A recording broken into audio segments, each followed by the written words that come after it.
Hello, mames! Estamos aqui para o nosso podcast de hoje e a minha convidada eu a conheço desde que me tornei mãe, porque ela criou um programa sensacional para crianças, desde RN, enfim, até... Vamos descobrir até que idade, que nem eu também sei, mas a Helena tá com 2 anos, ela continua. O Jorginho, que tá na barriga, também vai fazer, quando nascer, ele tá fazendo. Mas a minha convidada de hoje é a Gabi. Gabi, muito bem-vinda, muito obrigada por ter aceitado o convite do nosso podcast. E eu quero saber tudo nesse primeiro bloco da sua vida, né? Porque a gente sabe muito do profissional, mas eu não sei nada da sua vida e eu quero saber se é uma mãe agora nova, recente, né? Acho que tem nem um ano ainda, né? Um ano essa semana. Faz um ano essa semana? Uhum. Cara, passa voando. Muito. Voando. Mas já se apresenta para nossas mães queridas que estão aqui. Fala um pouquinho de você. Primeiramente, muito obrigada pelo convite de estar aqui, estar participando do seu podcast. É uma ideia muito sensacional para trazer para esse universo de maternidade mais conhecimento, né? A trazer esse acolhimento para as mães. E aí, para as pessoas me conhecerem, né? Meu nome é Gabriela Moura, sou profissional de educação física e eu me especializei na área de desenvolvimento infantil. Então, tenho especialização com desenvolvimento infantil e com a psicomotricidade. Então, eu sou psicomotricista também. E eu tenho a empresa que é a Move My, que é uma equipe de professores que fazem atendimento em domicílio com várias atividades para estimular a criança. Com natação, Funcional Kids, a psicomotricidade, né? A Helena faz a natação e a psicomotricidade. Em breve o Jorginho também. Jorginho também. Mas antes da gente falar da Move, eu queria entender assim... Quando você escolheu fazer educação física, você já pensou em seguir essa área ou você queria ser personal trainer? Porque eu acho que quando a gente fala educação física, eu nem imaginava que era educação física, eu achava que era fisioterapia, acredita? É porque a minha área de desenvolvimento infantil, ela pode ser abordada pelas duas áreas, né? Tanto pela educação física quanto pela fisioterapia, né? Uhum. Só que eu iniciei pela educação física. Então, eu comecei a educação física porque eu fui atleta de ginástica artística. E aí eu olhava aqueles técnicos, né? Os professores, assim, que foram sensacionais pra mim. E eu falava assim, quando eu crescer, eu quero ser igual tal pessoa, né? Que eu falava assim, gente, ele é muito sensacional, ele explica muito bem, enfim. E aí...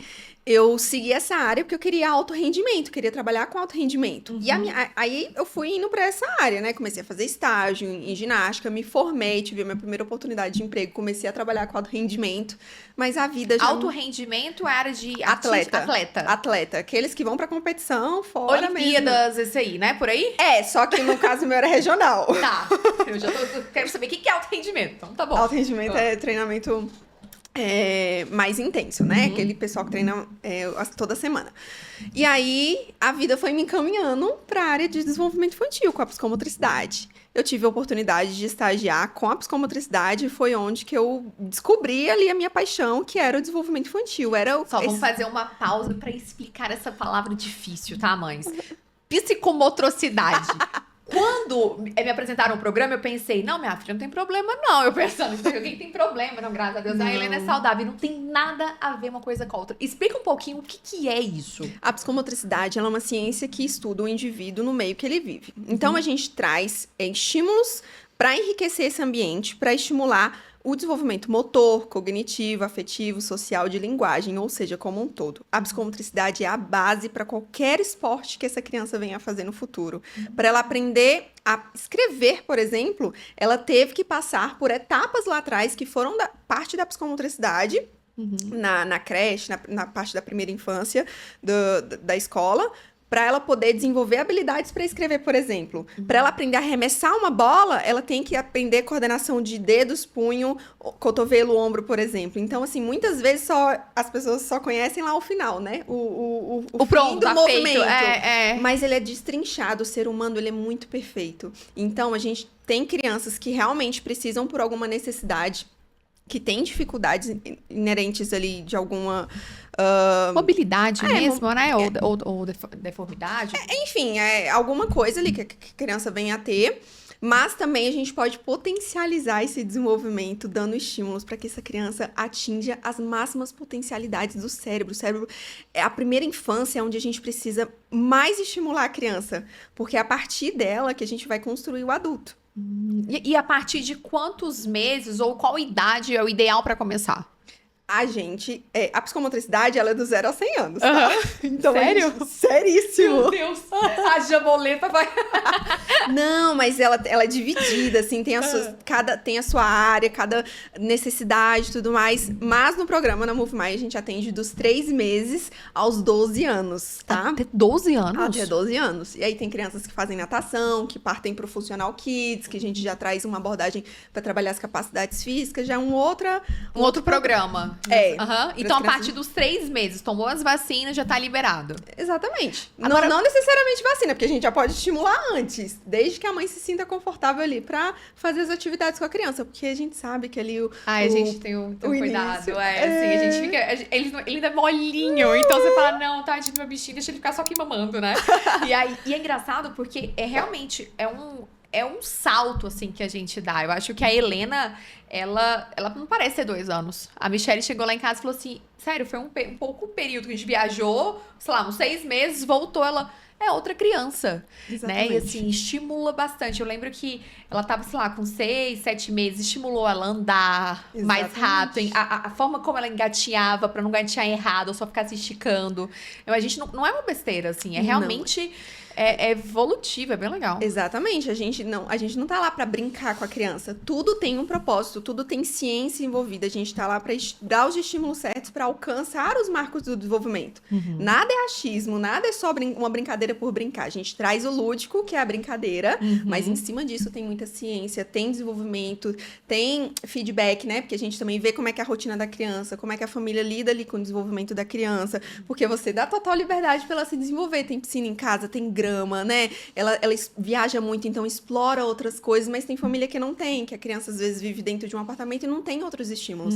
Então a gente vai se adequar ali ao quem é aquela criança dentro daquela família. E vamos lá, vamos falar sobre agora a sua maternidade um pouquinho. Como é que foi? Porque assim, você não era mãe quando você começou. Então, quando você engravidou, eu acompanhei esse processo também pela internet, como é que foi pra você? Assim, na gravidez, na barriga, você pensava, minha filha, você não sabe o que te espera. Você vai ser uma ginasta, vai ser o que for. Como é que foi pra você? Você começou com quantos meses com ela? José. É o José. Por que eu achei que era uma menina? Não, sem problemas. Mas em breve vem uma menina, se Deus quiser. Porque já tá liberado. José. Me conta o José, tá liberado. Já tá liberado. Nossa, guerreira, hein, amigo? 1 ano, hein? Ixi, ele começou desde que caiu o coto umbilical. Mentira. Desde pequenininho. Ixi, Dias de vidas. 6 dias que caiu o coto, eu já comecei a fazer exercício com ele. E não é nada pra forçar a criança. Nada, Como é nada, que é? nada. Como é que são os estímulos? A gente tem estímulo visual, sonoro, estímulos sensoriais nessa fase é muito importante, tá? Aham. A gente tem que respeitar cada fase, cada mês, que as habilidades que a criança precisa desenvolver. E aí a gente vai fazendo tummy time, vai dando estímulo sonoro. Com poucos dias de vida já faz o tummy. Sim, mas não necessariamente no Não chão. é ficar no tapetinho, não, né? Pode sim, se você se sentir confortável, se a mãe se sentir confortável. Eu já coloquei porque eu sabia que tava tudo ok pra mim. Entendi. Mas o tummy time também é no colo. Não sabia. Nossa, a gente vai trabalhar isso com o Jorginho, Nossa, você vai ver. eu não sabia. Não, e toda vez que eu trago uma convidada aqui, eu vou falar assim, bem rasgada. Eu sempre me lasco, tá? Porque eu não tinha feito eu trouxe a Bruna pra falar de sono do bebê. E aí, muita coisa que ela tava falando, eu fiz totalmente errado. E a Helena até hoje não dorme a noite inteira. Aí eu contratei a consultoria dela, mas eu juro, eu tô assim, rolando ela. Contratei, ela mandou o plano. Eu falei, não, então, a Helena tá passando mal. Mentira, eu tô mais enrolando porque, olha, é difícil. É porque é mais difícil pra mãe do que pra criança, né? Nossa, muito mais. Eu falei, não, vai ser muito difícil. Não, Bruno, ó, me dá 10 dias pra eu começar. Então, vou começar logo pra dar um feedback aqui pra galera. Não, mas a gente já começa desde os primeiros dias, a gente já pode começar com estímulos básicos. Não precisa deixar a criança lá múmia no carrinho, a gente pode levar ela pra ter contato com a natureza, é muito importante nesse primeiro mês, tá? Então, muitas coisas que a gente pode fazer, a gente pode ir mostrando mais depois. Nossa, muito legal. Quando a gente for fazendo com o Jorginho. Me conta o seguinte, dentro dessa sua experiência toda, já estão quantos anos trabalhando? Já tem... Ixi, trabalhando com a psicomotricidade já tem 8 anos, mas que eu tenho empresa tem 6. Nossa, porque então você começou muito nova. Porque ela tem Muito nova. 29. Vai fazer 29? Eu vou fazer 30. Fazer 30? 29 anos. Então, assim, desde os 20 praticamente. 21. Dentre dessas, todas as experiências, famílias, eu quero agora que você conte as fofocas. Eu quero que você conte as experiências pra mim, assim. Qual foi a que você viu um resultado brilhante ou uma coisa que você queira compartilhar com a gente, assim, sobre não somente os benefícios, enfim, conta pra gente desses seus anos de experiência, uma história que te marcou, uma vida que te marcou. Eu acho, assim, a parte mais legal é quando eu posso fazer a diferença na vida daquela família. Que ela, às vezes, já tentou de tudo que está dentro das capacidades dela, e aí eu fui lá e consegui dar uma luz. Eu acho que isso é o que mais me realiza. Eu sempre falei que meu propósito era fazer a diferença no máximo possível de crianças que eu pudesse conhecer. E poder levar isso até para dentro da casa da pessoa, ensinar a mãe, ensinar a babá, ensinar a avó, como estimular, porque tem uma grande diferença, né? Antigamente, as pessoas subiam muito em árvore, exploravam muito a natureza, tinham muitas experiências. Hoje em dia, as crianças ficam muito em casa, muito presas. A gente tem uma cultura muito de ficar protegendo a criança a qualquer custo. E a criança precisa só viver. E aí a gente leva essa estimulação, leva experiências novas, experiências diferentes para essa criança. E aí isso transforma aquela família. Às vezes um ajuste mínimo. Mãezinha, em vez de subir de elevador, sobe de escada. Isso vai fazer uma diferença enorme. Você não está preparada para isso, mas você vai ver o resultado disso depois. É um exemplo só. Mas tantas outras coisas que a gente faz ajustes. Ah, coloca tal coisa aqui no quarto, que você vai ver o tanto que ela vai melhorar para poder escalar, para andar lateralmente, para depois estimular o andar frontal. Eu lembro do espelho. A Helena, o berço dela era em frente ao guarda-roupa, que tinha um espelho. E aí eu lembro que a Michelle, que sempre acompanhou a Helena, né? Falou assim, deixa ela olhar no espelho pra ela começar a sentir, perceber o tapetinho.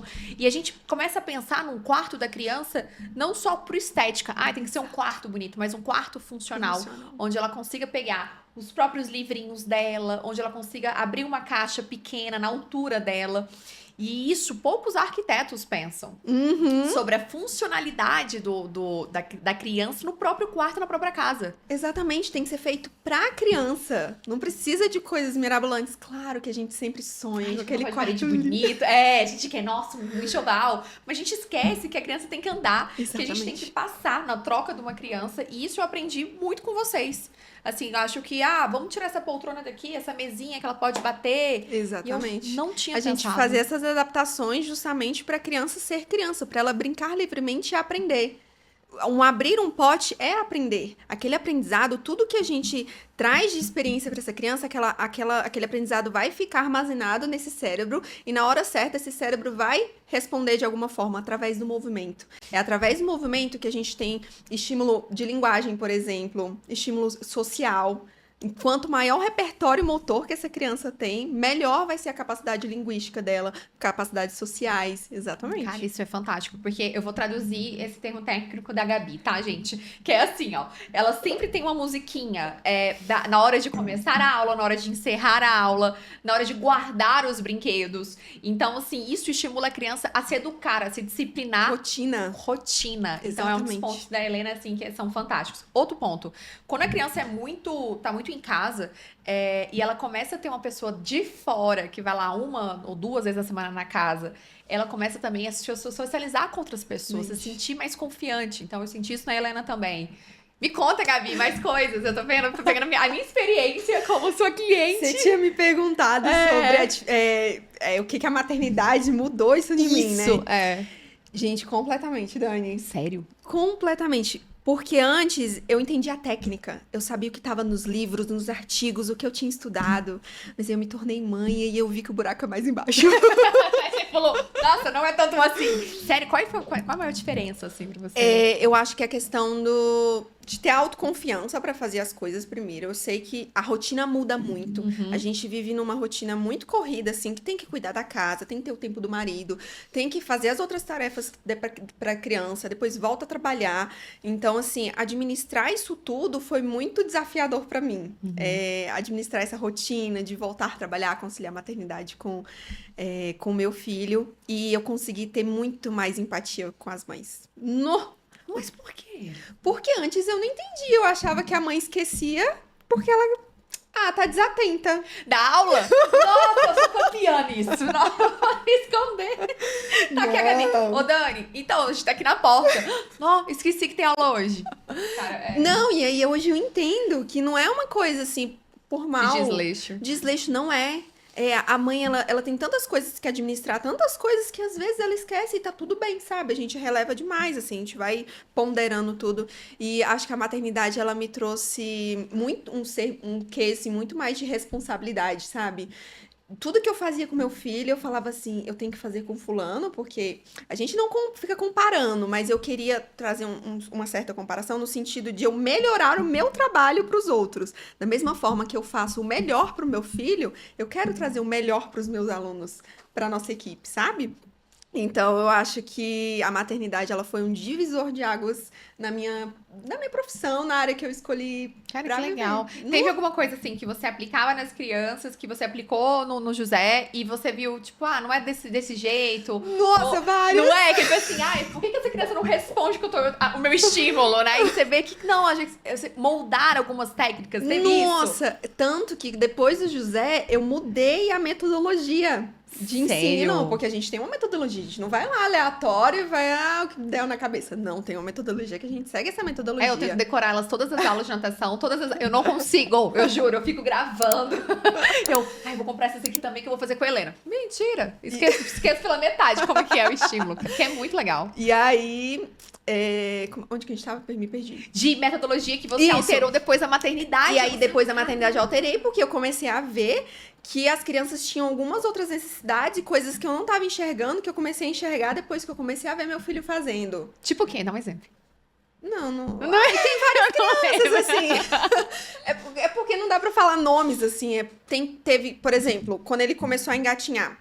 O engatinhar, ele não é mais considerado um marco obrigatório, mas ele é muito importante para desenvolver várias habilidades, noção espacial, equilíbrio, coordenação, enfim, tá? Tem muitas habilidades e a gente sempre vai ponderar para essa criança aprender, a gente vai levar estímulo para essa criança aprender. Mas tem crianças que pulam engatinhar, vai do arrastar logo pro escalar e andar lateralmente, tá? E aí, quando o meu bebê começou a engatinhar, eu vi que ele tinha um engatinhado assimétrico, né? Que ele engateava meio tortinho e tudo mais. Eu falei, fulano de tal engatinha desse jeito. E eu não me toquei que era assimétrico.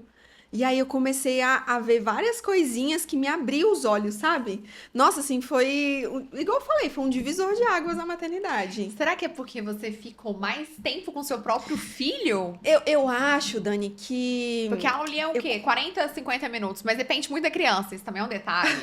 A gente paga lá 50 minutos e fala, vai ser 50 minutos que eu vou ficar mais de boa. Deu 5 minutos, acabou a aula. Por quê? Porque depende da criança. E eu, não creio. Gente, mais um pouquinho. Não, porque a criança faz o berreiro. Até nisso a gente precisa entender quem é essa criança e não forçar, porque daí ela não quer mais fazer. Não quer de jeito nenhum e pega aquele negócio, pega ranço.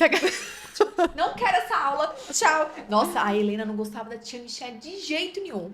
E eu falei, gente, mas por quê? Aí depois ela foi agora... pegando. Nossa, porque aí quando a gente vê a dificuldade, o que tá precisando ali na criança, a gente começa a buscar estratégias pra manejar e trazer a criança. Lembra da rotina da aula? Aí a gente vai mudando essa rotina, assim. Tem a musiquinha de início, de guardar material, de terminar, enfim, mas aí durante a aula a gente vai mudando a dinâmica. Ela segue a metodologia, mas para cada criança, mesmo que use o mesmo material, vai ser de uma forma diferente, porque a gente não tá lidando com a Dani, outra Dani. A gente tá lidando com a Dani Jarju e a outra Dani fulana de tal, que são completamente diferentes. A Helena tal, a Helena de outra pessoa, que é completamente diferente. E a gente, como mãe, assim, a gente tem uma falha. A gente compara muito os nossos filhos com a idade. Então, a gente olha uma criança na mesma idade algum programa, assim, né, infantil, e fala, não, mas por que meu filho não tá andando? Mas por que ele já tá andando? Por que essa aqui não fala? Ixi, e é péssimo, né? Isso é péssimo. E eu comecei a fazer isso com meu filho, acredita? Eu acredito que eu ia falar assim, por isso que eu tinha que iniciar a pleitar em você, porque esse eu tenho que ser o melhor. Quando tava ali quando começou a introdução alimentar, 6, 7 meses, eu começava a ver outros alunos, né, crianças que a gente acompanha, e eu começava a falar assim, mas por que o José não faz isso? Ai, não sei o que. Cara, eu comecei a entrar numa noia, assim, de achar que ele não tá evoluindo. Né? Não, é porque eu tô trabalhando demais, que eu tenho que ficar mais tempo com ele, que eu tenho que fazer mais coisa, porque eu trabalho com isso, eu tenho que não é assim. E aí foi terapia, né? Aí você entra pro puerpério e fala, vou Calma. fazer uma terapia Isso, a questão pra não comparar. O meu puerpério durou 10 meses. Eu falo que durou 10 meses. 10 Porque foi quando... meses? Porque foi quando completou 10 meses que eu... Tipo assim, eu me enxerguei de novo. Eu falei assim... Até que foi rápido. O meu demorou 2. Acho que eu acabei de voltar e engravidei de novo. Engravidou de novo. Foi quando eu voltei e falei assim, não, você é a Gabriela, ele tem outras pessoas que podem cuidar dele, você não é perfeita, outras pessoas conseguem também cuidar dele tão bem. E eu ficava comparando ele com outras crianças, assim, por que que ele não faz isso? E, às vezes, não era necessidade dele fazer aquilo naquele momento, mas eu queria fazer pra mostrar que ele já fazia. E aí eu comecei a não mostrar tanto mais, para o meu benefício, pra eu não ficar tendo essa comparação, sabe, toda. E aí, assim, a gente tenta manter estímulos muito ricos pra ele. Ele fica com a minha mãe, né? Minha mãe é maravilhosa. Nossa, que bênção com a avó, né? Nossa senhora, a melhor coisa é crescer com os avós. Né? E aí, assim, a minha mãe, ela é incrível. Ela faz tudo que eu peço, assim, ela busca atividades, ela lê pra ele. Ela até tá aprendendo inglês pra poder falar inglês. Que legal, gente. Aí ela fica, aí ela fica, filha, tá certo essa pronúncia? Como que é? Não sei o que. Bonitinha. Pra ela falar com ele, que eu falo assim, mãe, tudo que você puder cantar pra ele, ler pra ele, falar inglês, fazer tudo que você puder fazer, deixar ele tocar nas coisas, se sujar, depois lava, tem água pra ele. Deixa, porque essa é a fase, essa é a hora de estimular, essa é a hora que a gente pode mais enriquecer o cérebro desse bebê. Isso é verdade. Essa é a hora. Se a gente quer adultos inteligentes, a hora é agora. É ser criança, né? A gente fica com muito, muito medo. Não sei se você teve isso na sua gestação, com muita informação. Porque mãe de primeira viagem, quando a gente tá de segundo, a gente já sabe como é que funciona. A gente só tem que manter vivo dos 3 meses, né? que é o desespero. Mas a gente sabe como é pela primeira experiência. Mas quando eu tava grávida da Helena, eu fiquei, assim, assustadíssima com tanta de informação. Eu surtei, eu juro, assim. A Helena nasceu, eu estava surtada, e meu surto foi acabando ao longo de, sei lá, 6 meses depois. Porque eu tinha medo de tudo. Medo de bronquiolite, medo de doença, medo de tudo. Você também passou por isso? Nossa, eu passei. A internet, ela traz muito isso, essa questão da ansiedade de que a gente tem que fazer tudo, de que tem que estimular o tempo todo e não é assim. E a comida perfeita? E o lanche perfeito? Ah, não. Não, cara, eu me peguei nessa também, assim, de que tem que estar o tempo todo entretendo a criança. Não é assim que funciona. A mãe tem que estar confortável. Pra ela poder dar o melhor pro filho dela, a mãe precisa estar confortável. Não tem que ficar estimulando o tempo todo, não. Se a criança dorme no seu colo, ok. É pra sua paz psicológica? Ok. Não, esse negócio de autonomia de sono também me pegou, assim, uma época. Agora eu tô tentando de novo educar-lhe o sono da criança. Mas teve uma época que me pegou, assim, que eu saía exausta do quarto, porque eu ficava nervosa, assim, de tremer de nervos, porque a criança não dormia sozinha no berço. E não é assim, né? Porque a internet me trazia isso. Não, porque tem que ensinar autonomia de sono. Cara, aí minha mãe começou a me falar assim, filha, calma, aproveita o seu filho no colo, passa tão rápido. E aí ele fez 1 ano agora. E aí eu olhei pra trás e eu falei assim, meu Deus, quantos colos que eu não te dei na hora de dormir? E eu cometi o mesmo erro também. Justamente porque eu ficava com medo dela querer dormir só no meu colo. E aí, na hora que ela pegava no soninho, eu já colocava no berço. Eu não curtia nem 5 segundos com a Helena no colo. Porque o desespero de ela nunca só dormir comigo. E eu vou fazer o contrário total com o Jorge. Eu falei, o quê? Vai ficar assim, babão. Que ele vai onde eu for, eu vou colocar ele no berço mais. Eu acho que quando eu tiver o próximo filho, vai ser assim também. Eu vou aproveitar muito mais. Eu sempre falei que eu ia aproveitar o máximo que eu pudesse de tempo possível, assim, com o meu bebê. E eu digo, assim, que eu aproveitei até onde deu, porque a gente tem outras tarefas, enfim, a gente tem que trabalhar. Mas, com certeza, no próximo filho, eu acho que eu vou aproveitar muito mais coisas que eu não aproveitei com o José Por medo e insegurança. Por medo e insegurança. Né? Porque a internet traz isso pra gente, não porque a gente precisa. Cara, a gente precisa que a criança viva livremente, que ela se desenvolva livremente. A gente fica poldando muito porque a gente fica sendo bombardeado com informações, né? Não só na área do desenvolvimento, mas amamentação, sono, como tem que ser a rotina dessa criança que tem que ser perfeita. O berço que não pode ter nada, então se cair um paninho, ai meu Deus, vai morrer o bebê. Não, tem que pegar... Ai, meu Deus. Gente, Isso. desesperador. Assim, não se torna leve, ela se torna angustiante. A maternidade, quando a gente tá na primeira gestação, eu acho que até a segunda, terceira, acho que são várias. várias. A gente vai diminuindo um pouquinho mais, né? Vai aprendendo com a primeira. Mas é muito ruim, é sofrido, assim. Pra mim não foi leve os 3 primeiros meses. Não, pra mim, eu acho que os 3 primeiros foram tranquilos. O 4º mês que eu dei umas surtadas. No quarto? No 4º mês que eu surtei. É porque eu acho que eu voltei a trabalhar e aí juntou tudo, aquela hormônios ainda estão voltando pro lugar, e demanda de trabalho. E aí, criança, ele não foi um bebê que chorava muito, mas ele sempre teve muita dificuldade pra dormir. Então, assim, era soneca de 20 minutos. Ele é um bebê que dorme 10 horas por noite, não é esses bebês que dormem 11, 12. Então, eu já aceitei isso do meu bebê. Mas a sonequinha dele era de 20 minutos?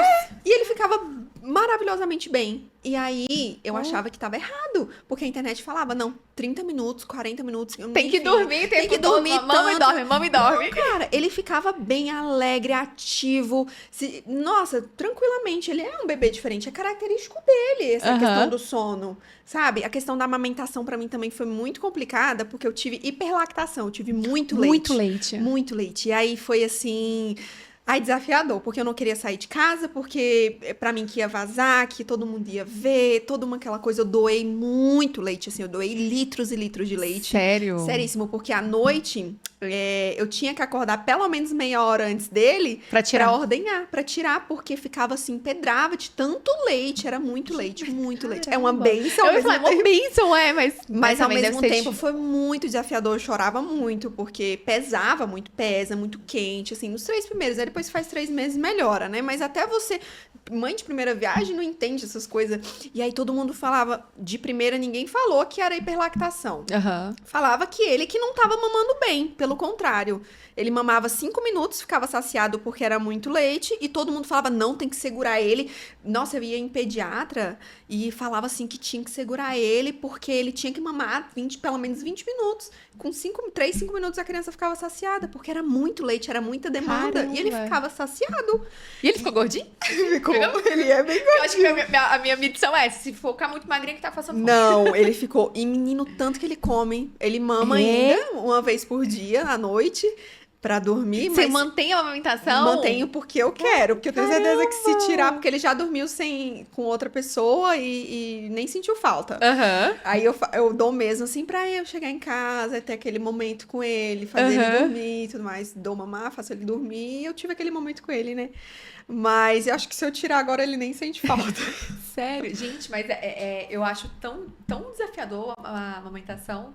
Nossa, não... Tem pra mães. É mais difícil. uma renúncia muito grande, uma dedicação muito grande, você não tem uma liberdade, porque ou você coloca... A Helena perdeu, eu fiz uma viagem, ela parou com 4 meses. Eu tive que fazer uma viagem a trabalho e ela ficava, gente, naquela, como é que é, o dosador? Não é mamadeira, que eu ficava com medo de pegar o bico. Ai, não vou Como é que lembrar é o o nome nome. daquilo? Que é... Não é canudinho, que ela não sugava. Translactação. Translactação, Isso. Só que era pra não perder o bico, né? Aham. Voltei 4 dias de viagem, perder o bico. Não, tipo assim, não queria mais saber. Aí foi pra mamadeira. Mas você ficou tranquila com isso? Não, chorei. Falei, eu era uma pessoa, mamãe, eu queria ter 1 ano. Aí depois, meu marido, não, mas é bom, porque agora você dorme à noite.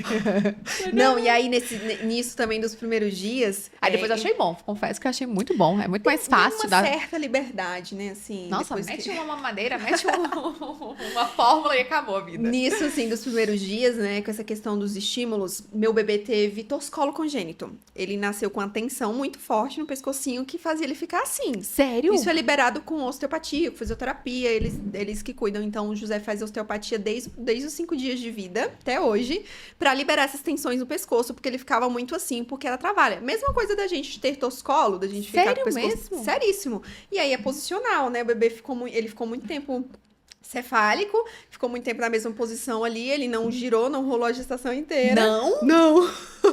E aí eu tenho... Então você nem sentia os chutes. Sentia, mas muito em cima, porque a perninha tava Do virada mesmo pra lado cima. sempre, No tipo, mesmo não lado sentia em tudo? Caramba. do mesmo jeito. E aí, por conta desse torcicolo, eu tive muita dificuldade com fazer as atividades, o tummy time, por exemplo. E aí eu percebi que isso acontecia com outras mães e era uma coisa que eu não tinha vivência. Eu não tinha vivência com essa questão do torcicolo, que a criança tinha outras demandas que não era simplesmente delas, assim, dela de não conseguir se movimentar normalmente. É porque aquilo tava travando, essas tensões pode ter no corpo inteiro do bebê. Nossa. Acontece com grande maioria dos bebês. E aí, às vezes, os pais negligenciam, ou porque não sabe, ou porque fala, não, é isso mesmo. E aí a criança cresce com várias disfunções motoras. Nossa, principalmente na coluna, né? Mesmo sentido. Exatamente. Gente. E aí pode ter escoliose, se ele ficar muito assim. Aí eu até falei com o E osteopata pra dele. amamentar, ele ficava só de um ladinho? Como Então, é que aí era? ele amamentava muito melhor de um lado do que do outro. Porque de um lado ele ficava confortável, e do Aham. outro que tinha que esticar a cabecinha, Ficava... ele não mamava direito. E aí a osteopatia me ajudou com isso. A fisioterapia, a osteopatia, enfim, ele faz até hoje. E assim, foi tudo que eu falo, assim, foi um divisor de águas eu passar por isso tudo, porque eu comecei a entender de fato outros bebês. Eu entendi que não é só uma questão da mãe não querer fazer, da mãe ficar com dó. Às vezes o bebê tá chorando tanto porque ele tá com uma tensão ali que tá incomodando ele no tummy time, por exemplo, que é o tempo de barriguinha que a criança precisa fazer. E a gente tem que enxergar por outros ângulos, sabe? E aí Mais foi uma coisa. técnico, né? A gente acha assim, não, tá chorando, parou, é porque ele não quer mais, sei lá. É, Quer ficar no colinho. Que isso que incrível, né? Que é cada coisa que a gente é faz muitas ideia. coisas. E aí acontecia. Ah, e aí por conta desse torcicolo aqui, ele ficava muito com a cabecinha virada para um lado. E aí Afundou? afundou a cabecinha. Teve braciocefalia, que é a parte de baixo, e Aham. plagiocefalia, que é a lateral. Aí a bráquio, que é de baixo, melhorou. E a gente ainda tá em processo de melhora da plágio, né? Que Porque é a na hora lateral. de dormir, ele quer dormir sempre do Sendo mesmo do lado, ladinho, porque é e a gente- confortável. aí a gente tem que ficar sempre rodizeando ali, né? Exatamente. E aí a gente também dá essas orientações pra mãe, até onde procurar outro profissional também, porque cada um tem seu campo de atuação, né? Eu tenho um conhecimento ali sobre isso, mas também não sou especialista em tratar torcicolo, né? A gente dá as orientações de reposicionamento da cabeça e tudo mais, pra essa criança ter um desenvolvimento pleno, porque a gente tá olhando pra esse indivíduo como um todo. Eu não tô olhando ali só pra ela aprender a rolar, engatinhar, ficar em pé, andar. Não tô olhando só pra isso. Eu tenho que olhar pra um todo. E isso tudo entra na rotina também da criança. Como que essa criança tá ficando nos outros momentos que a gente não tá lá dando aula, né? Dando as sessões de estímulo. Ela tá ficando muito tempo no colo, muito tempo no carrinho, muito tempo no bebê conforto. Cuidado, que isso pode trazer algum tipo de dano. Tem algumas crianças que não tem reflexo com nada disso, ok, mas a grande maioria se fica muito tempo deitada, achata a cabecinha, então tem que ter bastante atenção com isso, sabe? Por isso que eu falo que os 3 primeiros meses da nossa missão é fazer a criança viva. Sobreviver. Né? Sobreviveu. Aí você fala, ufa. Quando chega nos 6 meses, que é a alimentação, você fala, nossa, maravilha, venci. Porque, nossa, é um desespero. Eu morria de medo de morrer, credo. Vixe, eu também. Eu Também. tinha medo de eu morrer e deixar a criança.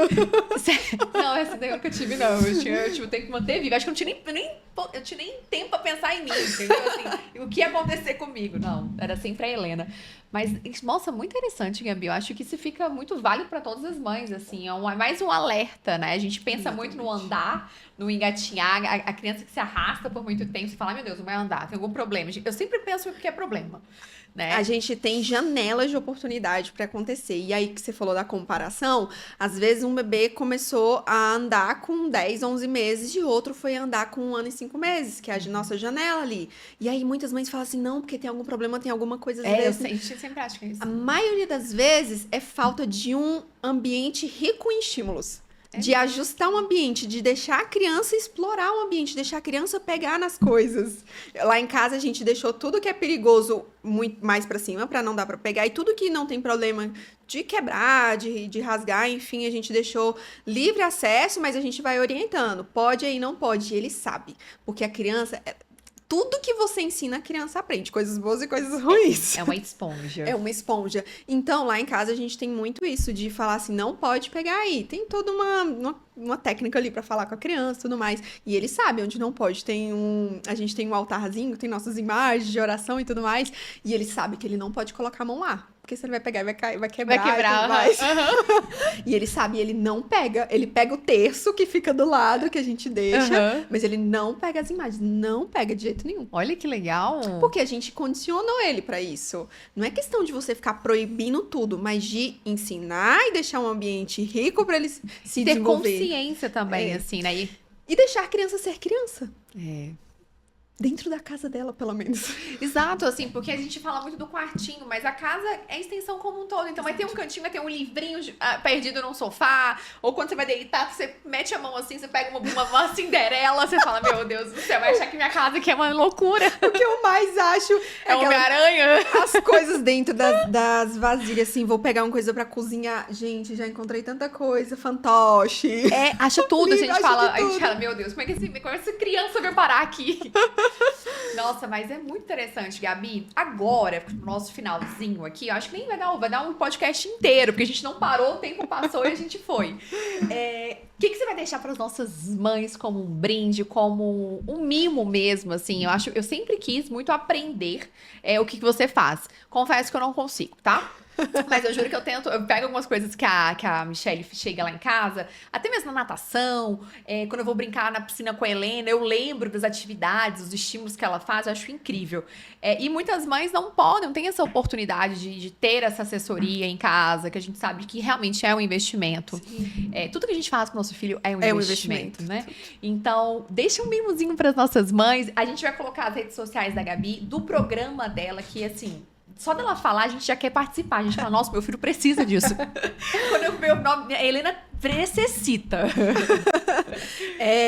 Queria deixar de presente aí um e-book que eu tenho de brinquedos para cada fase do bebê, do 0 aos 24 meses. Então, cada mês tem os brinquedos. Não precisa comprar tudo, mas é para uma orientação do que é legal para aquela fase, para aquele mês, para estimular o bebê. Então, para você ter um direcionamento em qual brinquedo comprar, é bem interessante. Aí eu vou deixar aí pro pessoal. Eu vou dar até uma dica, inclusive, para utilizar esse e-book. Quando a gente tem a festinha de 1 ano, 2 anos, a gente recebe muitos presentes com a mesma função. Exato. São presentes diferentes, mas tem a mesma função que eu aprendi isso com você. Exato. Que é porque, né, sei lá, é diferente, sei lá, uma molinha, não sei o quê, a gente pode trocar para ter outro tipo de estímulo. Não é isso? Exatamente, foi o que aconteceu no aniversário do meu filho. Ele ganhou muitos presentes com a mesma função, apropriados para a idade dele, mas era muito do mesmo. E aí eu troquei para variar o estímulo.